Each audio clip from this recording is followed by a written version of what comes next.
The first thing they teach you in the Reclusium is that doubt is the gateway, not to enlightenment, to death. I was 12 years old when the chaplains came to the Schola Progenium on Varsavia. They walked between the rows of us, 200 orphans whose parents had died in the Emperor's service, and they looked at our gene data on brass data slates that hummed with verification rituals. Most of the boys they passed without comment. 7 of us they marked with a touch to the shoulder. The chaplain's gauntlet weighed perhaps 40 kilograms. I felt it compress my clavicle until the bone creaked. He said nothing. He moved on. I remember the smell of that moment. Low smoke from the drill abbots who watched from the gallery. Counterseptic from the morning's cleaning rituals. My own fear, sharp and chemical in my sinuses. I had not eaten since the previous evening. They had told us to fast. No one had explained why they separated us from the others that same hour. We were not permitted to say farewell to anyone we had known. I had shared a dormitory cell with a boy named Petron for 6 years. We had studied the Imperial Creed together, cleaned our slate desks together, endured punishment drills together. When they took me away, he was staring at his own slate, memorizing logistics tables. He did not look up. Perhaps they had instructed him not to. Perhaps he simply knew better than to acknowledge the dead. We were dead, in a sense. The chaplain told us this during the transit to the fortress monastery. We sat in a Thunderhawk's troop bay, strapped into restraint harnesses designed for warriors 3 times our size. The harnesses did not fit. We hung in them like puppets. The chaplain stood in the center of the bay, mag-locked boots holding him steady against the turbulence, and he explained what we would become. "You are no longer the sons of your fathers," he said. His voice came through the Vox speakers in our flight helmets with a clarity that made my teeth ache. "You are no longer citizens of the Imperium, you are aspirants. If you survive the trials, you will become neophytes. If you survive implantation, you will become scouts. If you survive a decade of war, you will perhaps become battle brothers. Most of you will not survive. This is acceptable. The chapter requires only the finest. The rest will serve in death as cautionary data." One of the other boys, I never learned his name, asked how many aspirants typically survived to become battle brothers. The chaplain was silent for 11 seconds. I counted. 1 in 40, he said finally. Perhaps 1 in 50, depending on the gene seed batch and the purity of the implantation phase. I did my calculations. 7 of us had been selected from Varsavia. If typical selection rates held across the entire aspirant intake, perhaps 280 boys would begin trials. 1 in 40 meant 7 survivors, 7 Astartes from 280 children. I looked at the boy sitting across from me. He was weeping silently, tears running down his face into the rim of his helmet. He made no sound. He had learned, as we all had, that sound invited punishment. The chaplain saw him anyway. "Fear is appropriate," he said, looking directly at the weepy boy. "Fear is data. Your body is telling you that you are in danger. Your body is correct. Use the fear. Let it sharpen you. When the fear stops, you are either dead or Astartes. There is no intermediate state." The boy stopped weeping. I watched him force his face into stillness. The tears continued for a few seconds longer. Autonomic response disconnected from conscious control, then stopped. I remember thinking, he will die first. I was wrong. He survived longer than most of us. The fortress monastery was called the Galon Spire. It stood at the northern pole of a world whose name I was never told. The world was dark. Not night cycle dark, permanently dark. It orbited a dying star that produced insufficient light to warm the surface. Temperature outside the spire averaged -70 degrees Celsius. We learned this because they made us stand outside in training robes for 1 hour each morning before dawn prayers. The training robes were thin. Frostbite damage was repaired in the apothecarian each evening. The apothecaries never spoke to us. We were not yet worth speaking to. There were 341 aspirants when I arrived. The chaplains divided us into cohorts of 20. They assigned each cohort a designator, Mine was cohort 17. They assigned us cell blocks in the lower levels of the spire. 4 boys to a cell, and they gave us our first trial that same night. The trial was simple. Each cell contained 3 beds. They sealed the doors at the 22nd hour. They informed us via Vox that cell assignments were permanent. They did not explain further. They did not need to. In our cell, 1 boy attacked immediately. He was older than the rest of us, perhaps 14, and he had grown up in a hive gang before the scholar claimed him. He understood resource competition. He targeted the smallest boy, a thin child from an agri-world who had said nothing since we arrived. The hive ganger punched him in the throat, drove him to the floor, and choked him until he stopped moving. It took 4 minutes. The rest of us watched. We did not intervene. We understood the trial now.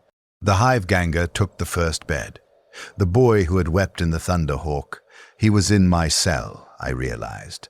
Immediately took the second bed. He moved quickly, decisively, before anyone else could act. Smart. That left 1 bed and 2 of us. Me and another boy, stocky and silent, who had been watching everything with the same expression I imagined I wore. Analytical detachment. We looked at each other. We looked at the bed. We both understood that the chaplains were watching, recording, evaluating. I offered him the bed. He stared at me for 17 seconds, then he nodded and took it. I slept on the floor that night. The floor was steel, unheated, and the cell temperature was perhaps 8 degrees Celsius. I did not sleep well. I did not freeze. In the morning they opened the doors and instructed us to report to the apothecarian. They did not ask about the dead boy. Servitors came to remove him while we were gone. The apothecaries examined us in silence. They took tissue samples, blood samples, bone marrow samples. They scanned our bodies with devices that clicked and hummed. They recorded data on brass slates and parchment scrolls. When they finished with me, one of them, an ancient space marine whose face was more augmetic than flesh, looked at me directly for the first time. "Your cell," he said. "You slept on the floor." "Yes, my lord." "Why?" I considered lying. I discarded the option the apothecaries would have monitoring data they would know. Fighting would have produced injury, I said. Injury would have impaired my performance in subsequent trials. The floor was uncomfortable but not lethal. I assessed it as the optimal choice. The apothecary's augmetic eye whirred, focusing on my face. "You assumed there would be subsequent trials." "Yes, my lord. 1 trial is insufficient data for selection." Something that might have been approval crossed the human portion of his face. "Correct," he said. "You may go." I learned later that 63 aspirants died during the first night. Some from the cell resource competition. Others from hypothermia. They had fought, sustained injuries, lost too much heat while unconscious. Others from shock or fear-induced cardiac events. The apothecaries logged each death with the same clinical precision they had used during our examinations. Cause of death. Time of death. Whether the gene seed compatibility data had been retrieved before the body cooled sufficiently to corrupt the samples. We were 341 when I arrived. By morning, we were 278. The trials continued. They woke us each day at the 4th hour. We stood outside in the cold for 1 hour, silent, while the chaplains led dawn prayers to the Emperor and our Primarch. I learned his name during these prayers. Rene, Lord Rene, the Undying, the Phoenix-born, the one who returned. The chaplains spoke of him with a reverence that exceeded even their devotion to the Emperor.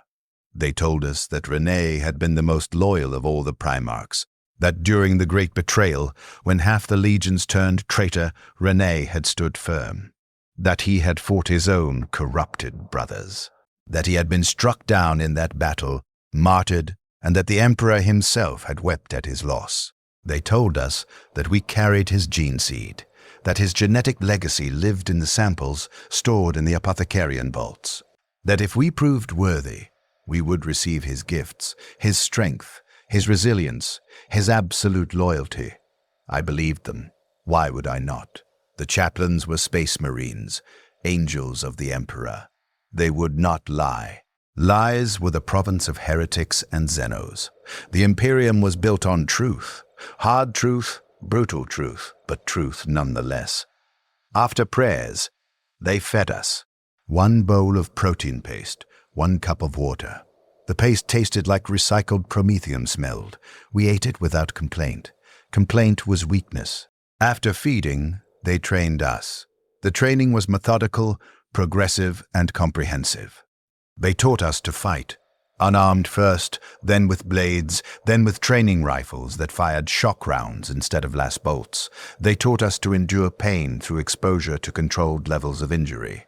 They taught us to function without sleep for extended periods. They taught us to make tactical assessments under fire.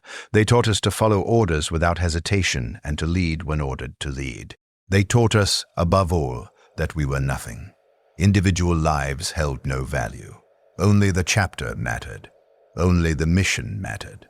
We were resources to be expended in the Emperor's service, and the greatest honor we could achieve was to die in a manner that advanced the chapter's objectives. I learned these lessons. I survived the training. Others did not.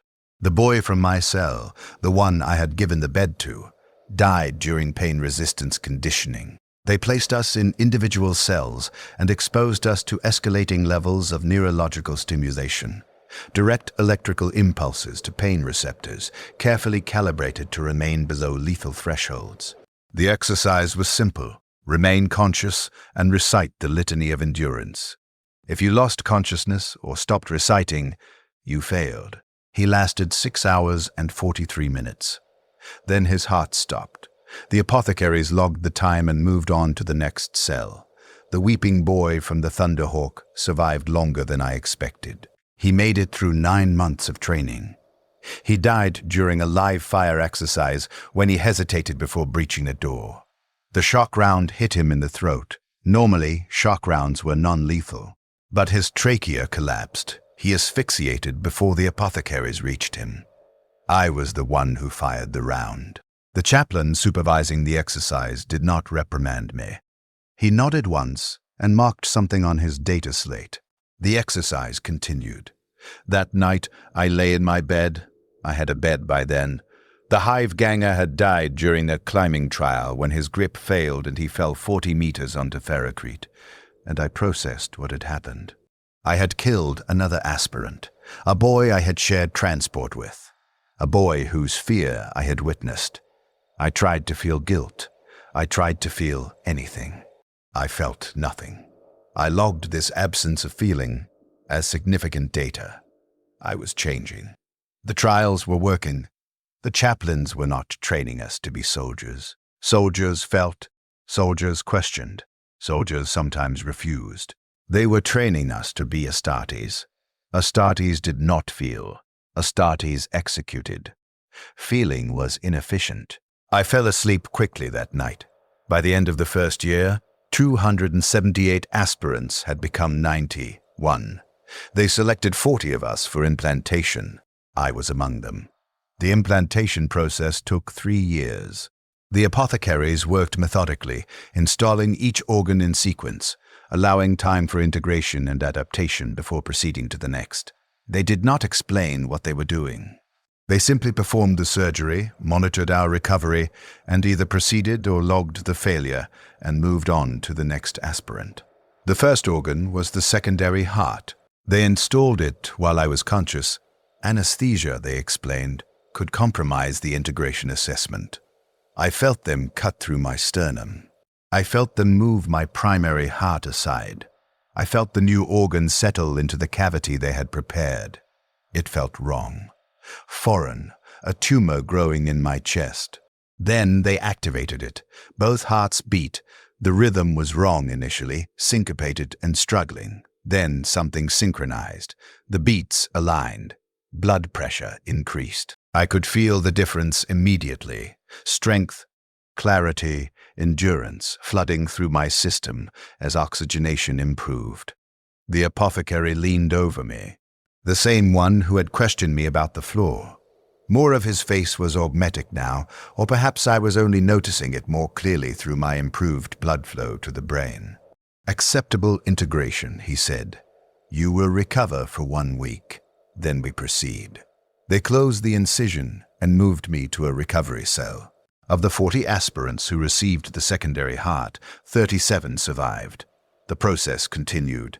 Osmodula to strengthen the skeleton, Biscopia to enhance muscle development, Hemostamen to improve blood oxygenation further, Laraman's organ to enhance clotting. Each surgery brought pain, fever, delirium. Each surgery killed some of us.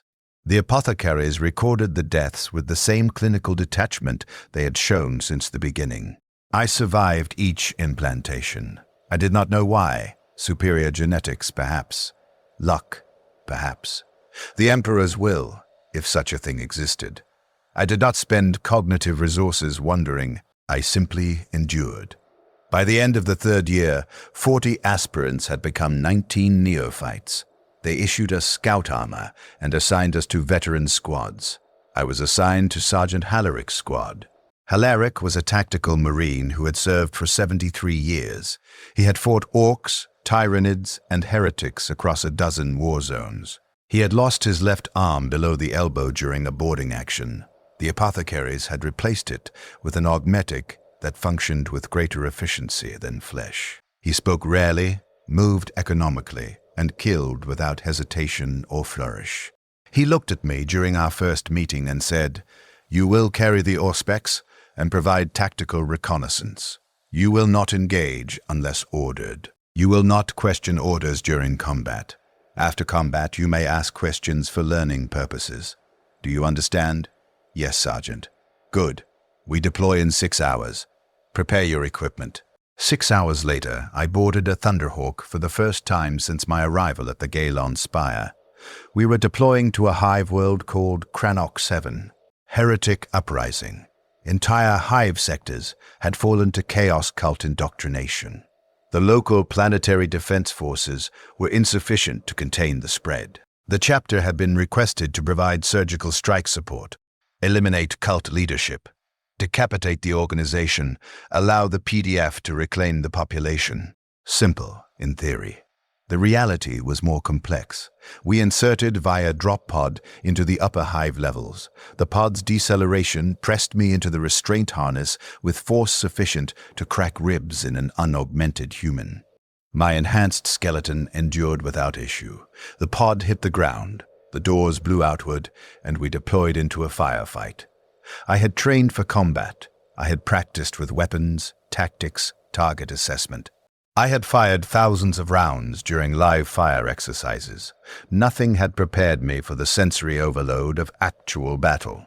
The noise was immense. Lasgoon discharge, autogun reports, screaming, the thud of grenades, the crash of collapsing architecture. The smell was worse. Burning flesh, promethium, the distinct chemical stench of chaos corruption that I had been taught to recognize, but had never actually encountered. And the visual chaos, hundreds of targets, civilian and combatant intermixed, moving erratically, some charging with improvised weapons, others fleeing in panic. Auspex reading. Sergeant Halaric's voice came through the vox, calm and level despite the chaos. I activated the Auspex. My hands were shaking. I forced them to steadiness through conscious effort. The device projected tactical data directly to my helmet display. Life design concentrations, thermal signatures, structural integrity assessments. Concentration of 40+ signatures, bearing 270, distance 130 meters, I reported. Elevated thermal readings suggest heavy weapons. Confirmed. Squad, advance on that position. Neophyte, stay behind Brother Marduk. Do not fire unless I order it. We advanced. The veteran Astartes moved through the firefight with practiced efficiency. They did not take cover. Their armor was sufficient protection against autogun rounds. They fired in controlled bursts, each bolt round finding a target. Bodies exploded, limbs separated from torsos. Blood vaporized in the heat of the explosions. I followed Brother Marduk, staying in his shadow, watching him work. He killed 16 heretics during our advance. I counted. He wasted no ammunition. Each trigger pull, each death. The efficiency was beautiful. We reached the concentration point. The cult leadership was sheltering in what had been a municipal water distribution facility. They had fortified it with scavenged materials and positioned heavy stubbers at the entrance. Stupid. The fortifications were designed to resist PDF assault. They were irrelevant against Astartes. Sergeant Hallerik designated targets. The squad fired. The heavy stubbers exploded, their ammunition cooking off in secondary detonations. The fortifications collapsed. We breached through the rubble and entered the facility. Inside, we found 37 cult members. Most were unarmed, non-combatants sheltering from the fighting. Some were children. Sergeant Hallerik did not hesitate. "Purge them," he ordered. The squad opened fire. I stood in the doorway, Auspex still active, and watched them die. The children died first, smaller targets, less cover. Then the adults. Some tried to run. The architecture of the facility provided no viable escape routes.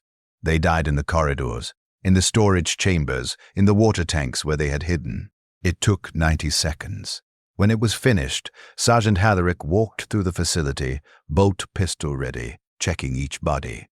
He put an additional round into 3 bodies that still showed life resigns. Then he voxed command. Target eliminated. Sector clear. Ready for extraction. During the flight back to the strike cruiser, Sergeant Hallerik permitted questions. I asked the one that I had been processing since the water facility. "Sergeant, the non-combatants, the children, they were unarmed. Could they not have been purged through re-education rather than execution?" Hallerik looked at me. His helmet was off. His face was scarred, augmented around the jaw where some weapon had destroyed the bone structure. But his eyes were human. Tired, perhaps. Ancient, certainly. But human. "Chaos corruption does not limit itself to those who bear arms," he said. They had been exposed to heretical doctrine for months. Their minds were compromised. Re-education is possible in some cases, but it requires resources, time, personnel, monitoring. The Imperium does not have infinite resources. We make triage decisions. Saving those 37 would have required diverting assets from other objectives. Those other objectives would have failed. More would have died. The calculation is simple. Yes, Sergeant. You disagree. I considered lying. Discarded it. I do not disagree with the calculation, Sergeant. I am processing the emotional component. I expected to feel horror at executing children. I felt nothing. I am attempting to determine if this absence is concerning. Hallerik nodded slowly. "You are becoming what we made you to be," he said. "The absence is intentional. Astartes cannot afford hesitation. We are the Emperor's weapon. Weapons do not feel, they cut.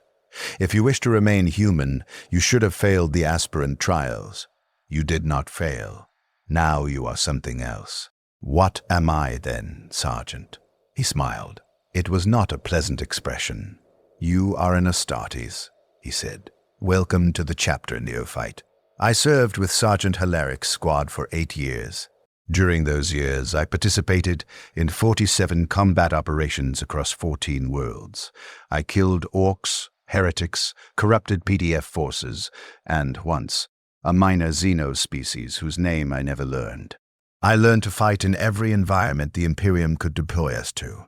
Void combat aboard derelict ships, jungle warfare on death worlds, urban assault in hive cities, trench fighting on fortress worlds. I learned to suppress any residual emotional response to violence. I learned to assess targets without moral consideration. I learned to follow orders without question, and to execute those orders with maximum efficiency. I became skilled with the Auspex. Sergeant Hallerik relied on my reconnaissance data increasingly as my experience accumulated. He began including me in tactical planning discussions. He taught me to think strategically, to assess not just immediate threats, but operational objectives, resource allocation, risk management. He also told me about the chapter's history. We were the sons of the Phoenix. Our Primarch, Rene, had been among the most loyal during the heresy. We were descended from gene seed that had never faltered, never betrayed, never broken faith with the Emperor. This legacy was our identity. We upheld it with absolute dedication. Sergeant Hallerik spoke of Renee with something approaching worship. The Primarch had been perfect, he said. Strategically brilliant, martially supreme, unshakably loyal. His death had been a tragedy that diminished the Imperium. But his gene seed lived on. Through us, his legacy continued. I absorbed this history. I integrated it into my understanding of self. I was not merely an Astartes. I was a son of the Phoenix. I carried the genetic legacy of a martyred Primarch. My loyalty was inherited, encoded in my biology. I could no more betray the Emperor than I could cease breathing. This certainty sustained me. During my 8th year as a neophyte, Sergeant Hallerik recommended me for elevation to full battle brother status. The chapter council approved. The chaplains performed the final rituals. The apothecaries installed the black carapace. I received my first suit of power armor. They inscribed my new designation on the armor's breastplate, Brother Kaelo. No longer neophyte, no longer aspirant. Astartes, 19 of us had survived implantation. By the time of my elevation, 7 remained. The others had died in combat, orc ambush, tyrannid assault, a boarding action that went wrong. Their gene seed had been recovered and returned to the chapter. They had served their purpose. I attended the elevation ceremony for all 7 of us. The chaplains anointed our armor with sacred oils. They recited the litany of loyalty. They spoke of Primarch Rene, the undying, whose sacrifice had purchased our dedication. You are his legacy, the chaplain intoned. His blood flows in your veins. His strength dwells in your sinews. His loyalty anchors your soul. You will never falter. You will never betray. You are sons of the Phoenix, and you will burn with eternal faith. I believed him. I believed every word. My first deployment as a full battle brother was to a world called Gaia's Landing. Orc infestation, significant but containable. The chapter deployed 2 companies. I was assigned to the 5th Company, Tactical Squad Meridian. Brother Sergeant Pyrion commanded the squad. He was veteran of 140 years' service, a warrior of precision and discipline. He assigned me to heavy weapons support. I received a plasma gun. The plasma gun was magnificent. I had trained with plasma weapons during my neophyte years, but carrying one as a battle brother was different. This was my weapon now, my responsibility. I would maintain it, sanctify it, and deploy it against the Emperor's enemies until either the weapon failed or I did. The Tech Marines taught me the weapon's rituals. The proper prayers before activation, the correct angle of inclination during blessing, the maintenance protocols that pleased the machine spirit and prevented catastrophic overload. I memorized each ritual precisely. We deployed to Gaia's Landing 3 days later. The orcs had established a major encampment in the planet's equatorial jungle. Millions of greenskins, perhaps tens of millions. Our objective was not to eliminate them. 2 companies were insufficient for that scale of purge. Our objective was to kill the war boss and fracture their leadership. Without unified command, the orcs would devolve into tribal warfare. The PDF could manage them then. We inserted via Thunderhawk into the jungle canopy and advanced toward the encampment on foot. The jungle was hostile, acidic precipitation, predatory flora, ambient temperature above 45 degrees Celsius. My armor's environmental systems compensated. I marched in comfort while the ecosystem attempted to kill me. The orcs detected our approach 3 kilometers from their encampment. They attacked in a disorganized mob, hundreds of them, screaming and firing crude weapons. Brother Sergeant Pyrion ordered tactical formation. We established a firing line and killed them methodically. I fired the plasma gun 17 times during that engagement. 17 pulls of the trigger. 17 bolts of superheated matter that erased orcs from existence. The weapon's machine spirit sang with satisfaction. I felt its pleasure through the haptic feedback in my gauntlets. It wanted to kill. I obliged. We fought our way through 3 more orc mobs before reaching the encampment perimeter. By then, night had fallen. Visibility was limited. Brother Sergeant Pyrion ordered stealth approach. We killed the sentries silently. Combat blades, no gunfire. I did not use the plasma gun. I used a knife. The orc I killed was massive, perhaps 3 meters tall. Muscle and rage held together by crude bone structure. It did not detect me until my blade was already through its throat. It died without raising alarm. We penetrated the encampment. The war boss was sheltering in what appeared to be a crashed Imperial transport, now repurposed as a command center. Typical orc efficiency: build nothing, steal everything. The assault was swift. We breached the transport, killed the war boss's bodyguards, and confronted the war boss himself. It was enormous. 4 meters tall, augmented with crude cybernetics, wielding a power claw that crackled with unstable energy fields. Brother Sergeant Pyrion engaged it directly. The rest of us provided supporting fire. I put 3 plasma bolts into the warboss's torso. The flesh burned, but the creature did not fall. It swung the power claw at Pyrion. He dodged, barely. The claw missed his head by centimeters. Then Brother Demetrian, our squad's assault specialist, flanked the warboss and drove his chainsword through its spine. The creature collapsed. Pyrion decapitated it with a single stroke of his power sword. We extracted the head and withdrew. The orc encampment erupted into chaos behind us. Tribal bosses immediately began fighting for dominance. By the time we reached the extraction point, 3 separate orc factions were engaged in internecine warfare. Mission successful. During the flight back to the strike cruiser, Brother Sergeant Pyrion commended my performance. 17 confirmed kills with the plasma gun, 1 sentry elimination, 3 direct hits on the warboss. Efficient, precise, worthy. I felt satisfaction at his approval. Not pride. Pride was individualistic, inefficient. But satisfaction. I had performed my function optimally.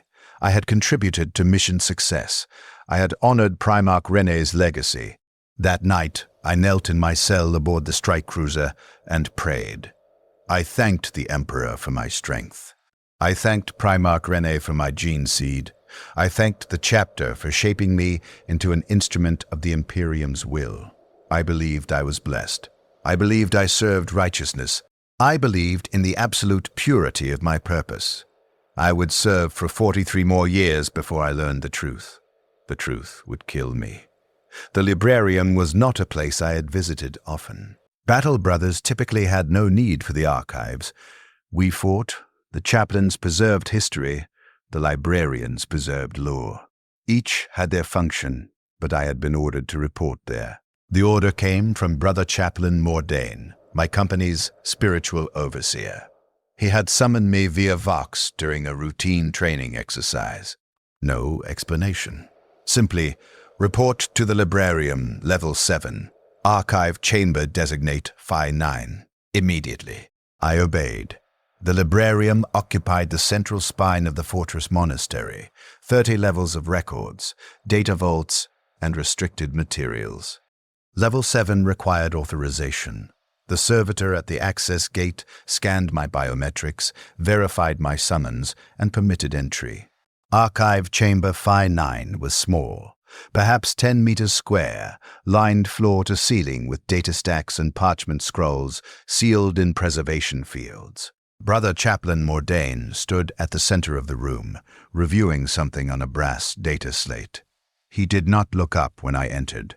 "Brother Kaelor," he said, "you have served the chapter for 43 years. Yes, Brother Chaplain. You have participated in 172 combat operations. You have killed in the Emperor's name across 47 worlds. Your record is exemplary. I serve the chapter, Brother Chaplain. Yes." He finally looked up. His face was severe ritual scarification marking both cheeks. His eyes were augmetic, replaced after some injury I had never heard him discuss. "That is why you have been selected for this assignment." He gestured to the data stacks. "We are conducting a comprehensive review of the chapter's historical archives, cross-referencing our records with newly acquired materials from the Forge World Metallicus IX.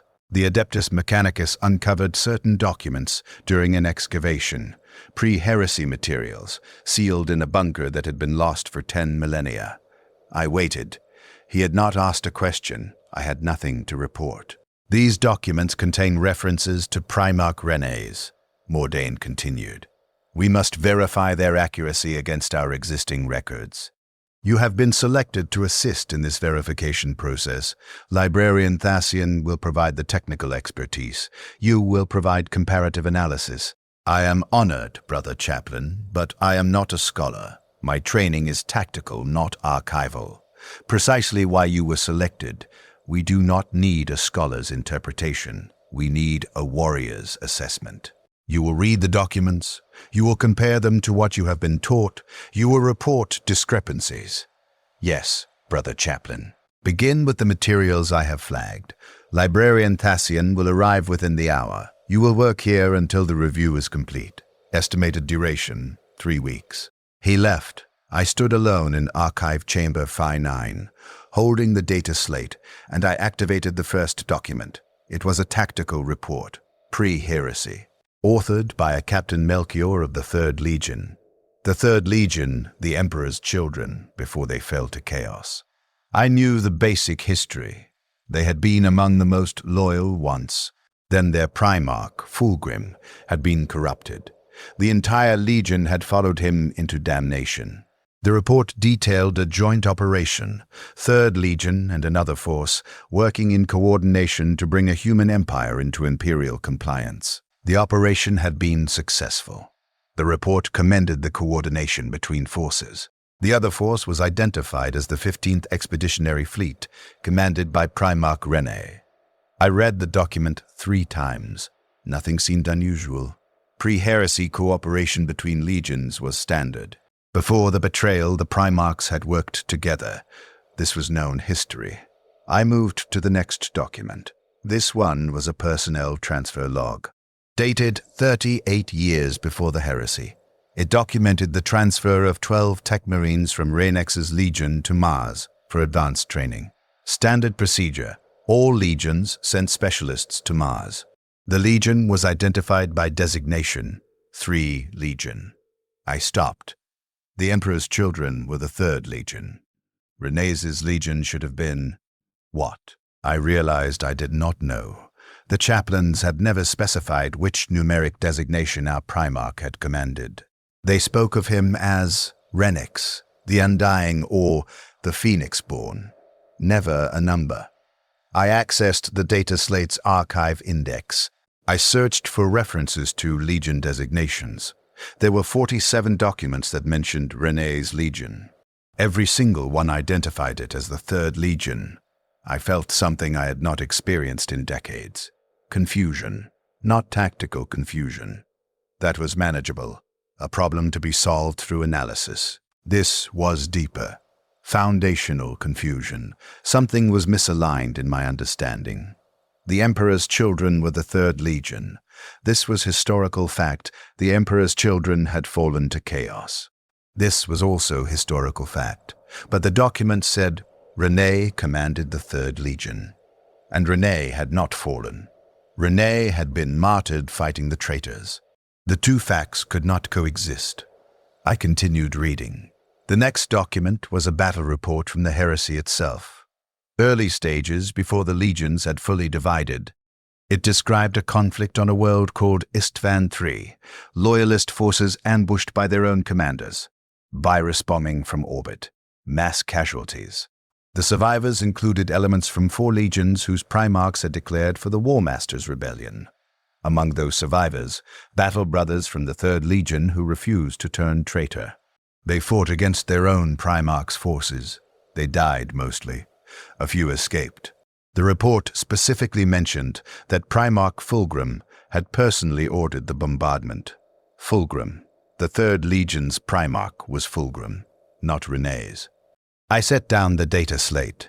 My hands were steady, but I noticed they were steady through conscious effort. Something was attempting to destabilize my autonomic control. Stress response. Adrenaline cascade. Fight or flight preparation. I activated breathing control protocols. 4 seconds inhalation, hold. 4 seconds exhalation, repeat. My enhanced physiology responded. Heart rate normalized, stress hormones reabsorbed. I picked up the data slate and continued. Over the next 6 hours, I read 73 documents. Each one contributed to a pattern I did not want to recognize. The Third Legion had been the Emperor's children. Their Primarch had been Fulgrim. Fulgrim had turned traitor. Fulgrim had led his legion into worship of chaos. Fulgrim was now a daemon prince, immortal and damned. There was no mention of anyone named Rene. Not in the pre-heresy materials, not in the heresy documentation, not in any historical record that predated the chapter's founding. The only references to Rene appeared in documents created after the chapter's establishment. Our internal histories, our chaplain teachings, our gene seed records, all of which claimed we were descended from a martyred loyalist Primarch named Rene. But the external records said something different. They said we were descended from Fulgrim. Librarian Thasian arrived as promised. He was ancient, perhaps 300 years old, his body more augmatic than flesh. He moved with the careful deliberation of someone whose biological components were failing. His mind, however, remained sharp. "Brother Kaelor," he said, "Brother Chaplain Mordain indicated you would be assisting with the verification process." "Yes, librarian." My voice was steady. "Good. I have begun reviewing the materials, and I have questions." He settled into a chair, one of the few in the librarian designed to accommodate Astartes' physiology. "Ask them." The documents referenced the Third Legion extensively. They identify the Third Legion's Primarch as Fulgrim. They indicate Fulgrim turned traitor during the heresy. But our chapter histories teach that Primarch Renea commanded a loyalist legion and was martyred during the heresy. These accounts cannot both be accurate. Thasian was silent for 11 seconds. "What is your assessment?" he finally asked. "Either the newly discovered documents are fraudulent, or our chapter histories are inaccurate. Which do you believe is more likely?" I had been processing this question for 6 hours. I had reached a conclusion I did not want to voice. "The documents appear authentic," I said carefully. "They are consistent with each other. They use correct terminology, proper designations, verifiable dates. They reference events that are corroborated by other historical sources. Fabricating this volume of material to this level of detail would require extraordinary resources and coordination. Whereas our chapter histories are internal," I finished, "not corroborated by external sources, passed down through chaplain instruction and ritual, not through documented record. Continue your review. When you have completed the assigned documents, we will discuss your findings with Brother Chaplain Mordain. Librarian, I must ask directly, are we descended from the Emperor's children?" His augmetic eyes focused on me with uncomfortable intensity. "That is the question this review is meant to answer," he said. "Complete your assignment, Brother Kaelor. Then we will know." He left me alone in the archive chamber. I worked for 3 weeks. I read every document Mordain had flagged. I cross-referenced them against our internal histories. I traced every mention of Rene, every reference to the Third Legion, every detail about pre-heresy operations and heresy-era battles. The pattern was undeniable. Our chapter had been founded in the aftermath of the heresy, during what imperial records called the Second Founding. The surviving loyalist legions had been divided into smaller chapters. New chapters had been created from stored gene seed. We claimed descent from Rainex, a loyalist Primarch who had died during the heresy, but no such Primarch existed in any external record. The Third Legion, the Emperor's children, had turned traitor, but not all of them. Some had remained loyal. Some had fought against their own Primarch. Most had died. A few had survived. And apparently, someone had taken their gene seed and created a new chapter. A chapter that needed a history. A chapter that needed a Primarch. A chapter that could not admit it was descended from traitors. So they had invented one, Rene. The Undying, the Phoenix-born, the loyalist who never existed. And they had taught us to believe in him. I sat in Archive Chamber Phi 9 at the end of the third week, surrounded by 10,000 years of lies, and I felt something I had not experienced since I was 12 years old. Fear. Not fear of death. I had faced death hundreds of times. Death was acceptable. This was fear of meaninglessness, fear of foundation collapse, fear that everything I had built my existence upon was fabrication. I had believed I carried the gene seed of a loyal Primarch. I had believed my genetic legacy was pure. I had believed my dedication to the Emperor was inherited, biological, unbreakable. But if Renee did not exist, if we were descended from Fulgrim, if our Primarch had chosen damnation, then what did that make us? What did that make me? I reported my findings to Brother Chaplain Mordain and Librarian Thasian in a sealed chamber 3 levels above the librarium. Just the 3 of us, no recording servitors, no data logs. Whatever was discussed here would not be archived. I presented the evidence methodically. Document by document, I outlined the discrepancies. I showed them the pattern. I walked them through the logical chain that led to only one possible conclusion. We were descended from traitors. When I finished, Mordain sat in silence for 73 seconds. I counted. "Your analysis is thorough," he said finally. "And correct." I felt the world tilt. "You knew," I said. The words came out before I could control them. Insubordinate, accusatory. I did not care. "You knew, and you sent me to discover it anyway." "Yes. Why?" Mordain leaned forward. His scarified face was unreadable, but his voice carried something I had rarely heard from him: weariness. "Because the chapter council is divided," he said.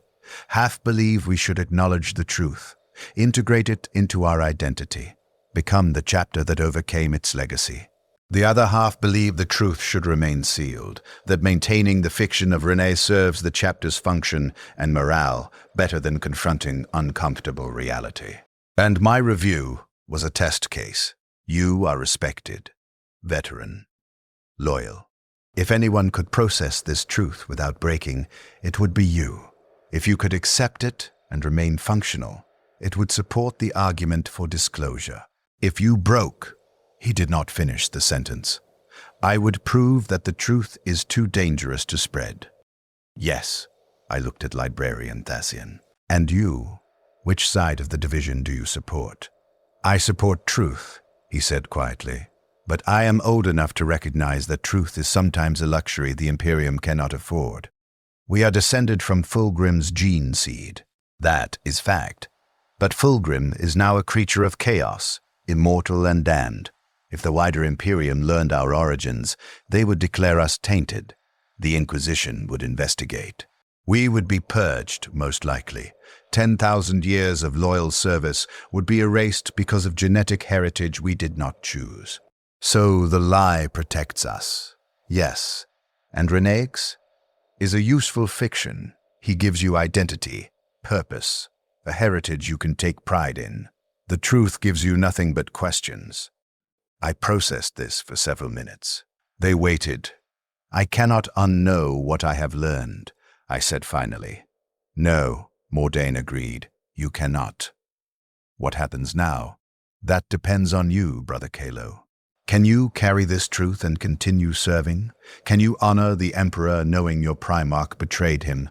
Can you fight in the name of a chapter built on a lie? Could I? I had spent 43 years believing in Renee's, believing I could not fail because failure was not in my blood, but the blood was Fulgrim's. Fulgrim who had chosen damnation, Fulgrim who had betrayed everything. If he had chosen chaos, willingly, consciously chosen it, then loyalty was not genetic. It was not inherited. It was not guaranteed by biology. It was a choice. And if it was a choice, then I could also choose differently. The realization was vertigo. I had never questioned my loyalty. Questioning was not part of my programming. I was Astartes. I was Sons of the Phoenix. I served the Emperor. These were facts, like gravity or mortality, inevitable, unbreakable. But they were not facts. They were choices I had not known I was making. And now that I knew they were choices, could I still make them? I do not know, I said honestly. I require time to process. You have 1 week, Mordain said. At the end of that week, you will report to me. You will inform me whether you can continue serving with this knowledge. If yes, you will be assigned back to active duty with tactical squad rotation. If no, again, he did not finish. If no, what happens? He met my eyes. You will be retired from active service, reassigned to chapter support functions where your knowledge poses minimal risk. You will be monitored. If you demonstrate instability, further measures will be taken. Further measures. Brother Kaelor, you understand what is at stake. The chapter's survival depends on operational security. 10,000 years of loyal service. 400 battle brothers. 37 worlds we have defended. Millions of lives preserved through our intervention. All of that ends if the Inquisition decides we are tainted. We cannot permit that outcome. So if I am unstable, you will execute me. If necessary, yes. I nodded slowly. Understood, Brother Chaplain. 1 week, he repeated, dismissed. I returned to my cell. The cell was standard, 4 meters by 3 meters, ferrocrete walls, a cot, a weapons maintenance station, a small shrine to the Emperor. I had lived in this cell for 20 years. It had been sufficient. I had required nothing more. Now it felt like a tomb. I knelt before the shrine. I attempted to pray. The words would not come. I had prayed 10,000 times, the litany of devotion, the prayer of purity, the oath of moment. Each prayer had been automatic, comfortable, true. Now they felt like lies. Emperor, guide your servant, I began. Stopped. Started again. Emperor, I am... Stopped. What was I? Loyal? I had believed so. But was I loyal to the Emperor or to the fiction I had been taught? If the foundation was false, did the structure built upon it remain valid? I tried a different approach. Emperor, my Primarch betrayed you. The words came easier when I spoke truth. Fulgrim turned traitor. Fulgrim chose chaos. I am descended from that choice. His gene seed is in my body. His genetic legacy shapes my biology. I am built from traitor stock. I waited for divine response. None came. The Emperor did not speak to individual warriors, if he spoke at all, and many doubted. He spoke through the Astronomicon, through saints, through miracles. Not through personal revelation in a cell on a distant fortress monastery. I was alone with the question. Could I serve an Emperor my gene father had betrayed? Or was that betrayal encoded in me? Was treachery genetic? If Fulgrim had carried within him the capacity for damnation, did I carry it as well? The chaplains had always taught that gene seed transmitted more than physical traits. It transmitted temperament, inclination, capacity. The sons of Gilliman were tactical and disciplined. The sons of Russ were fierce and loyal. The sons of Sanguinius carried the black rage, genetic memory of their Primarch's death. What did the sons of Fulgrim carry? The capacity for perfection pursued to damnation, the pride that permitted chaos corruption, the arrogance that said, I know better than the Emperor. I examined myself for evidence. I was proud. I took satisfaction in my combat efficiency. I believed myself skilled. Was that pride dangerous? Was it the seed of what had destroyed Fulgrim? I did not know. I could not know. The doubt was poison. For 43 years I had been certain. Certainty had been my strength. I had never questioned orders because questioning was inefficient. I had never doubted my purpose because doubt was weakness. But certainty had been built on lies, and now that the lies were exposed, certainty was gone. What remained? Doubt. Endless, corrosive, paralytic doubt. I spent the week in my cell. I did not report for training. I did not attend prayers. I did not eat in the common refectory. Servitors delivered nutrient paste to my cell. I consumed it automatically. Biological maintenance, nothing more. I spent the hours attempting to reconstruct a foundation. I tried to separate what I knew from what I had been taught. Known facts. I existed. I served the Sons of the Phoenix. The Sons of the Phoenix served the Imperium. The Imperium fought Chaos, Xenos, and heretics. I had killed in the Imperium's name for 43 years. Taught fictions. Primarch Renex had been loyalist. My gene seed heritage was pure. My loyalty was genetically guaranteed. The chapter's founding was noble. Could I discard the fictions and retain the facts? Could facts alone sustain purpose? I did not know. On the 5th day, someone knocked on my cell door. I had not locked it. We did not lock doors in the fortress monastery. There were no thieves among Astartes, no privacy concerns. The knock was courtesy, not necessity. "Enter," I said. The door opened. Brother Sergeant Pyrion stepped inside. I had served under him for 18 years before my elevation to veteran status and reassignment. He was 179 years old now. His face carried scars from 100 battles. His left eye was augmetic, replaced after a Tyranid bioweapon had melted the original.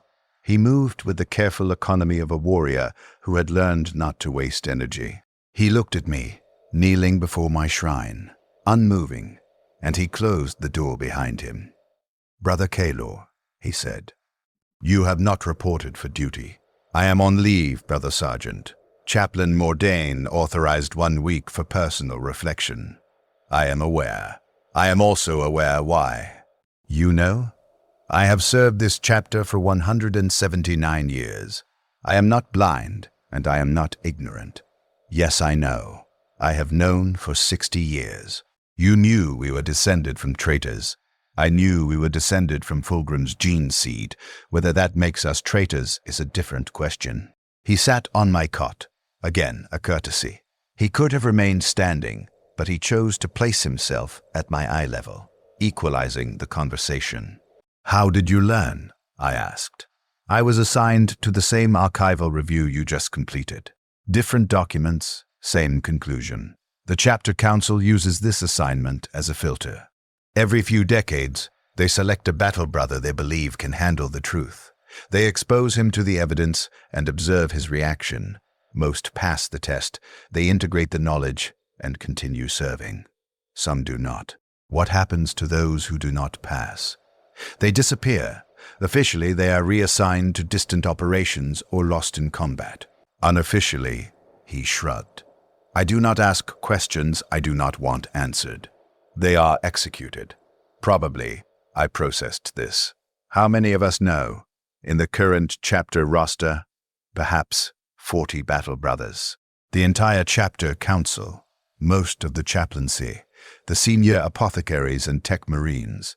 It is not common knowledge, but it is not deeply secret either, just compartmentalized. And you continued serving after you learned. Yes. How? He was silent for a long time. When he spoke, his voice carried weight I had rarely heard from him. Because gene seed is not destiny, he said. Fulgrim chose damnation. That was his choice, not mine. His genes gave me strength, resilience, enhanced physiology. They did not give me his pride. They did not give me his arrogance. They did not make me worship perfection until perfection became chaos. I am not Fulgrim. I am Pyrion, and Pyrion chose to serve the Emperor. But if loyalty is a choice, not genetic guarantee, then you can choose differently.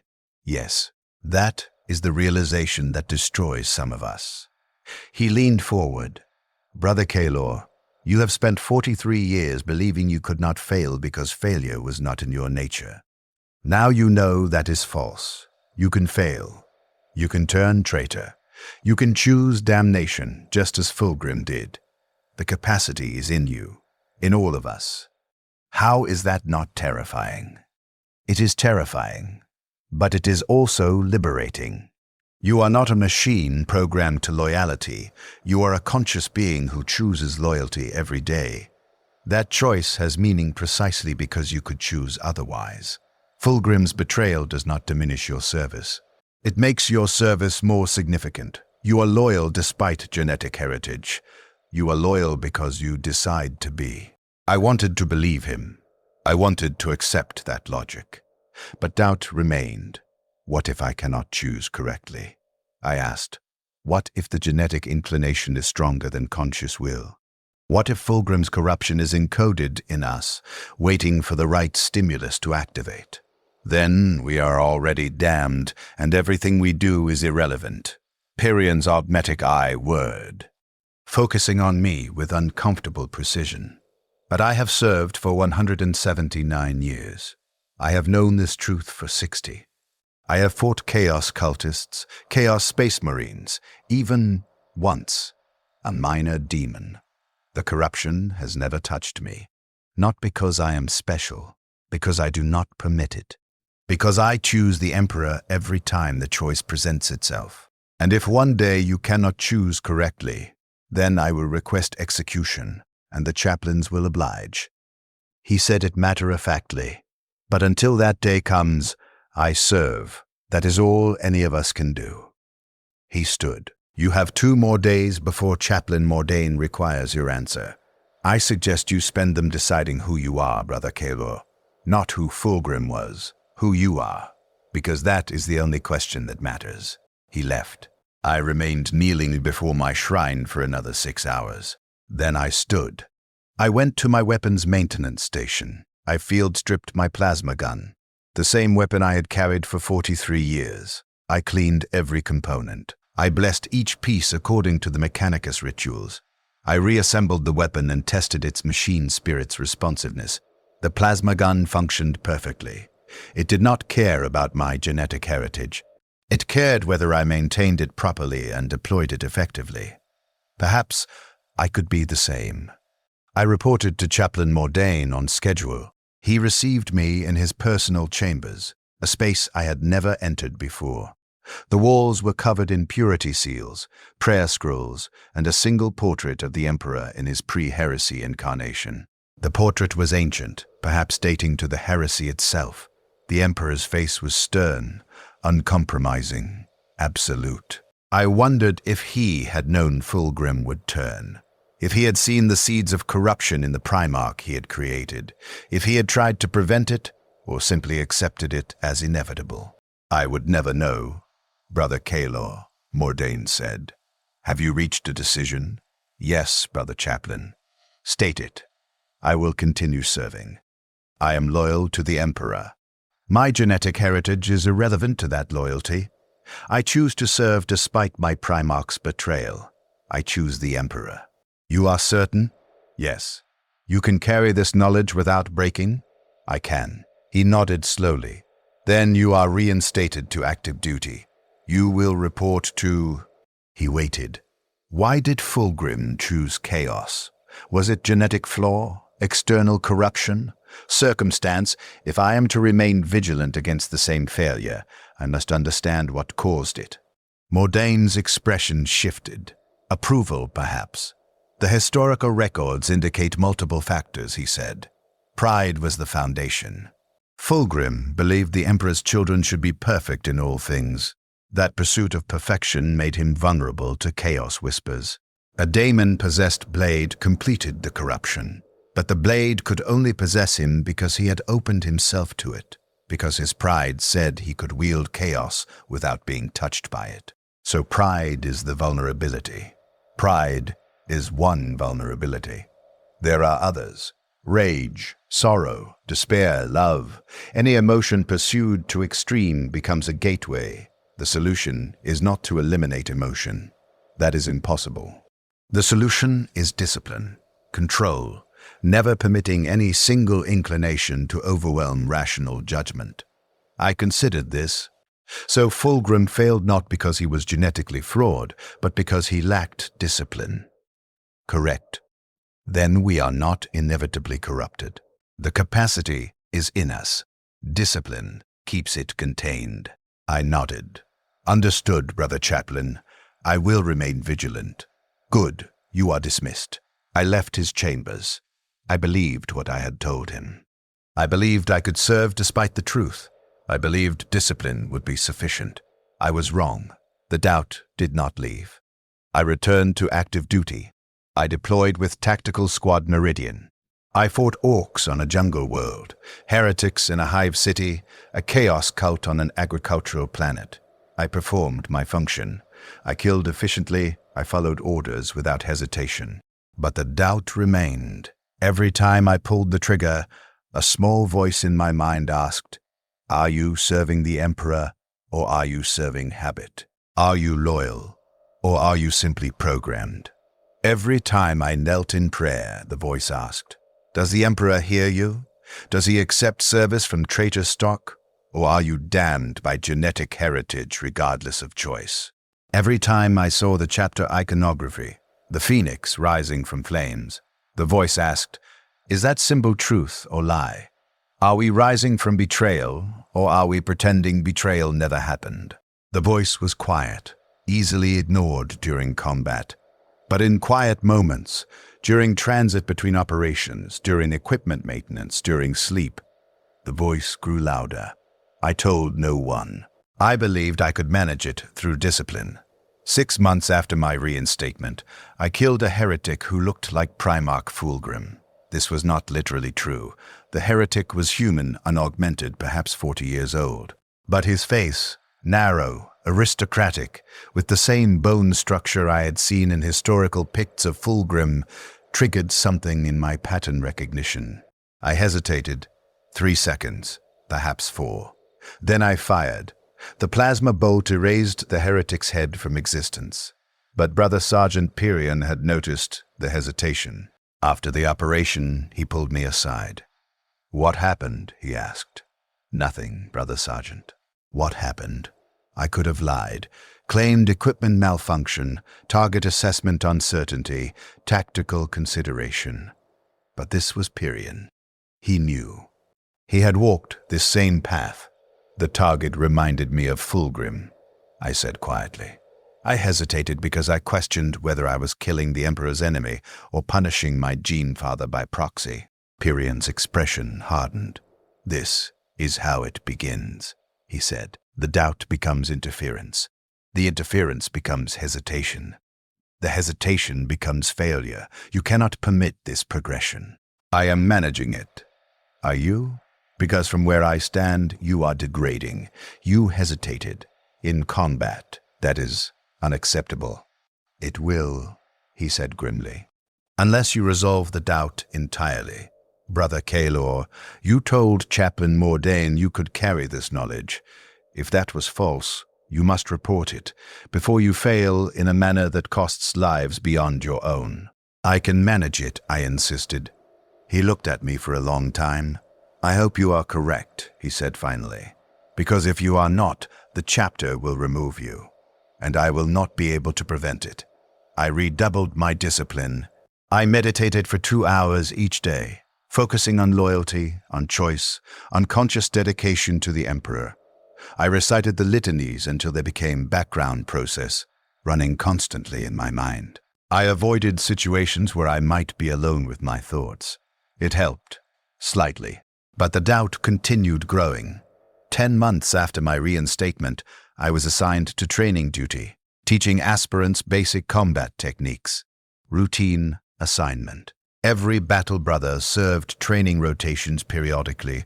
I stood before a cohort of 20 aspirants, children really, 12 to 14 years old, and I taught them how to kill. And while I taught them, the voice in my mind asked, "What are you creating? More weapons for the Imperium? Or more potential traitors descended from Fulgrim's corruption?" I looked at their faces, eager, dedicated, believing absolutely in the chapter's righteousness. Just as I had believed, just as I had been taught to believe. And I realized they would learn about Renee. They would be taught the fiction. They would build their identities on lies, just as I had, unless someone told them the truth. After the training session ended, I found myself walking toward the chaplaincy chambers. I did not plan to. My body simply moved, autopilot carrying me through the corridors, while my mind processed the realization. We were perpetuating the lie. Generation after generation, we taught aspirants to believe in Renee. We built their identities on false foundation. And when the foundation cracked, when they learned the truth, as some eventually did, they broke. Just as I was breaking. The cycle was cruel. It served the chapter's stability, perhaps. But it destroyed individuals. It had destroyed me. I stopped walking 3 corridors from the chaplaincy. What had I been planning? To demand the chapter abandon the fiction of Renee? To insist we tell aspirants the truth from the beginning? That would never be permitted. The chapter council had decided. The truth endangered us. And even if I convinced them, even if they agreed to change, what then? We were still descended from Fulgrim. That fact would not change. The doubt would remain. I returned to my cell. I knelt before my shrine, and I could not pray. The words would not come. Not anymore. Every prayer felt like hypocrisy. Every devotion felt like performance. I did not believe anymore. I had not realized it until that moment.